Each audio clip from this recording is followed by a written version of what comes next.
സുവ്യക്തമാക്കാൻ ഞാൻ ആഗ്രഹിക്കുകയാണ്. അത് ആധാര പ്രമാണങ്ങൾ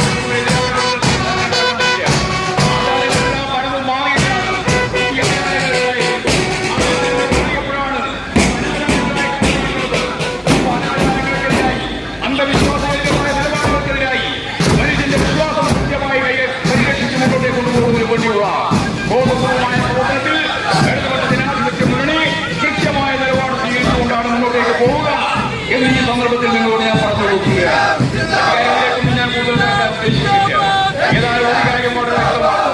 സാധ്യമല്ലാതെ തോന്നിയ പലതും ഗവൺമെന്റ് അധികാരത്തിൽ വന്നപ്പോൾ സാധ്യമാണോ എന്ന് തെളിയിച്ചിട്ടുണ്ട്.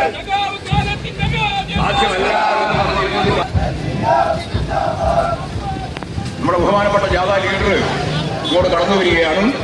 എല്ലാവരും അഭിവാദ്യം ചെയ്തുകൊണ്ട് സ്വീകരിക്കണം എന്ന് അഭ്യർത്ഥിക്കുകയാണ്. എല്ലാവരും ഈ സദസ്സിലുള്ളവരുൾപ്പെടെ